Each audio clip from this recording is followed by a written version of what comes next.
It is perhaps the single greatest source of fear we experience as we watch our loved ones grow older. That moment when you realize your brilliant, sharp-witted parent is struggling to find a word, or they forget a name, a plan, or a memory that was once crystal clear. The panic sets in, for them and for you. For example, it's so easy to think they're just being boonbean, or that they don't trust you, or that you are somehow failing as a caregiver. It's so easy to let your mind spiral. You immediately jump to the worst-case scenario. Is this it? Is this the beginning of dementia? Is this Alzheimer's? Every small lapse feels like a terrifying confirmation, and it's easy to feel completely lost, guessing what's normal and what is a sign of something truly wrong. For example, but if I told you that this resistance often isn't about you at all? What if it's a deeply ingrained psychological response, a reaction in the brain to a perceived loss of control? Today, we are going to stop guessing and start understanding the science. But what if many of these changes, these senior moments, are not the disease we fear, but rather a normal, predictable, and understandable part of the brain's aging process? What if we could learn to tell the difference? Today, we are going to stop guessing and start understanding. We will decode the aging brain, separate the myths from the science, and give you a definitive guide to what is normal and what is not. This anxiety you feel comes from a place of love, but it's magnified by uncertainty. To replace that uncertainty with clarity, we first need to establish a baseline. What does a healthy, aging brain actually look like? The most common misconception is that the brain simply breaks down, that it's a story of pure decline. The science, however, is so much more nuanced and, frankly, more hopeful. The brain is not a static machine. It is a dynamic, plastic, and adaptable organ. And yes, it changes. Let's start with the physical hardware. Your brain is made of billions of neurons, and as we age, we do experience some changes. Research from the National Institute on Aging shows that we don't, as was once thought, lose massive amounts of brain cells. Instead, the primary changes are in the connections between them. Think of the white matter in your brain as the internet cabling. With age, the insulation on this cabling, a fatty substance called myelin, can thin out. This means the electrical signals that carry thoughts and memories may not travel as quickly or efficiently as they did in your 20s. This is the biological why behind that incredibly common experience, the tip of the tongue phenomenon. Your parent knows the word. The memory is there. But the retrieval speed is just a fraction slower. It's not a sign of memory loss. It's a sign of retrieval latency. This is a crucial distinction. Now let's talk about the different types of memory, because they do not age equally. We often lump memory into one bucket, but gerontologists see it very differently. First, there's procedural memory. This is the memory of how to do things. Ride a bike, type on a keyboard, sign your name. This type of memory is remarkably durable and is one of the last to be affected by age. Second, there's semantic memory. This is your internal encyclopedia of facts. The capital of France, the rules of grammar, the names of objects. Like procedural memory, semantic memory also holds up exceptionally well. Your parent doesn't forget what a fork is.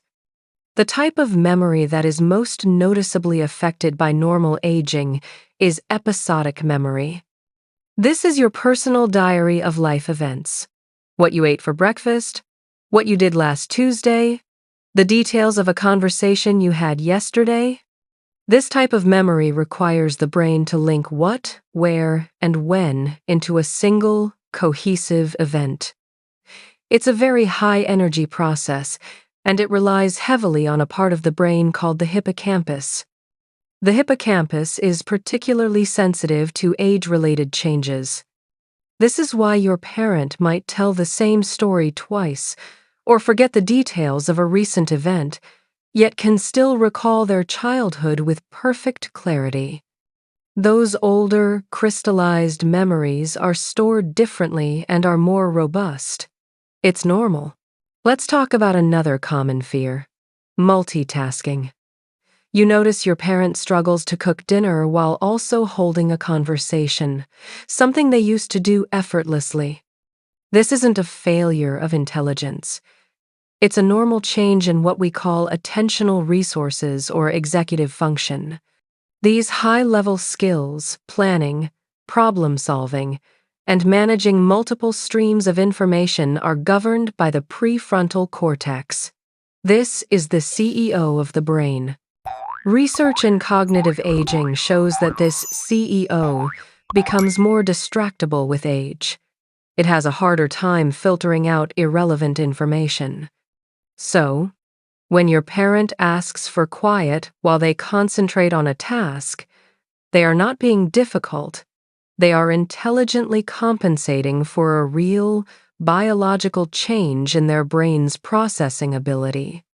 So, let's summarize what normal cognitive aging often looks like.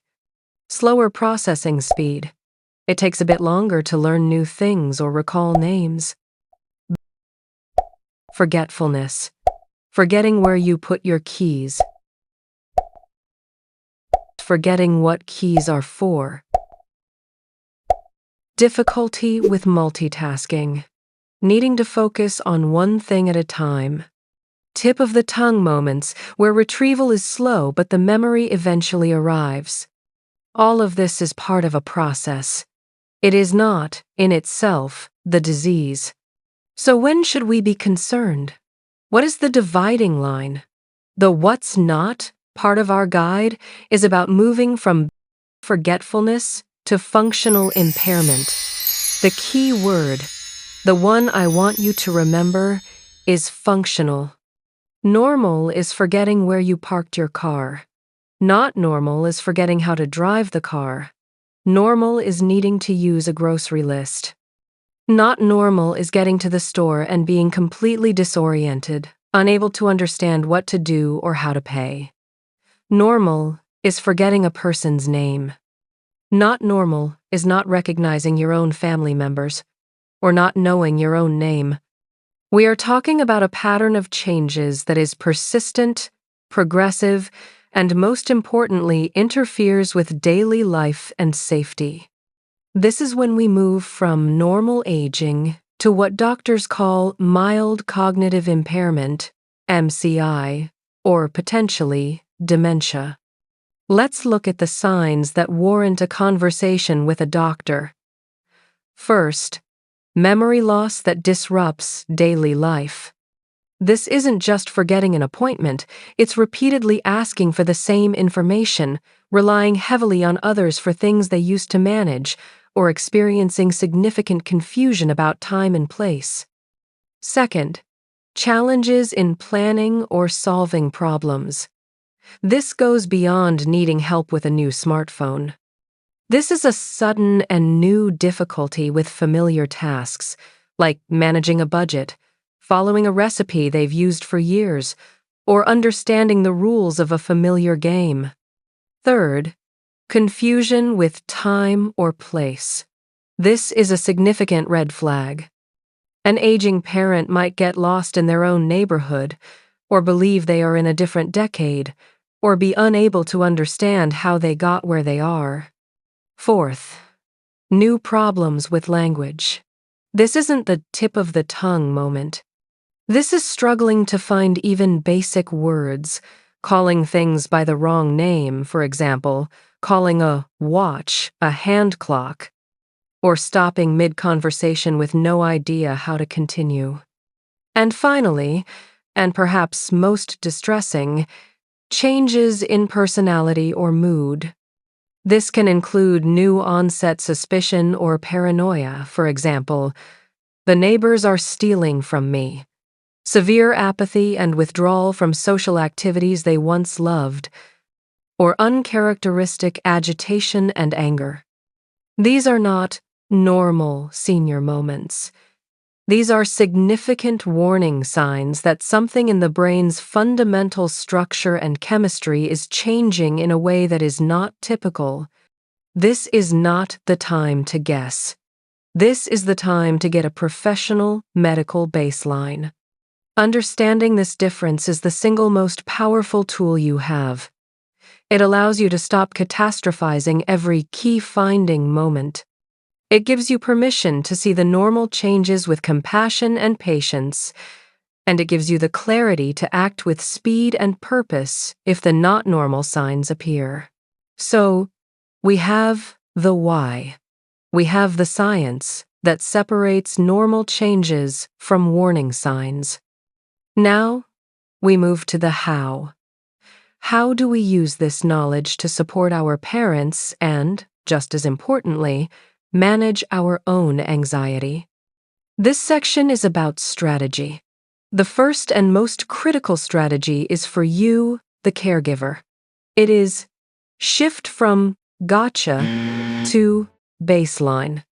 We often fall into a gotcha trap. Our parent forgets something and we say, "See, you forgot again." We do this because we are scared, and we are looking for evidence to confirm our fears. This creates a cycle of fear and defensiveness. Your parent feels scrutinized and tested, which raises their own anxiety, and high anxiety worsens memory retrieval. You have inadvertently made the problem worse. The baseline approach is different. It's scientific. You become a compassionate observer, not a prosecutor. For 1 week, just observe. Don't correct. Don't test. Just take quiet, non-judgmental notes. Is the forgetfulness about recent events? Does it happen more at a certain time of day? Many people experience sundowning or increased confusion in the late afternoon. Is it related to a new medication? Is it happening during a moment of high stress or distraction? You are not diagnosing. You are collecting data. This data does 2 things. First, it often reveals a pattern that is far less scary than you imagined. You might realize it only happens when the TV is on, confirming a normal issue with attention, not a memory disease. Second, if the signs are concerning, you now have a clear, objective log to take to a doctor, rather than just a vague feeling of, "He seems more forgetful." Our second strategy is build the scaffolding. If you know that normal aging affects the CEO of the brain, the prefrontal cortex, then the most loving thing you can do is become an external CEO. You build scaffolding to support their executive function, preserving their independence and dignity. Stop asking, "Do you remember you have a doctor's appointment on Wednesday?" This is a gotcha test. Instead, use scaffolding. I'm looking at our shared calendar for the week. I see your doctor's appointment is Wednesday at 10. I can be there at 9:30 to drive. Does that sound good? You are not testing their memory. You are confirming a plan. You are providing the external structure that their brain may be struggling to build on its own. Other scaffolding includes whiteboards in the kitchen for key events, pill organizers not as a sign of failure, but as a simple tool, like reading glasses, labeling cabinets, not because they are stupid, but because it reduces cognitive load and makes life easier. You are respecting their intelligence while supporting their brain's new processing needs. If you want to continue replacing stress with scientific clarity, I invite you to join our community by subscribing. And please, share your own journey in the comments below. Your story matters here.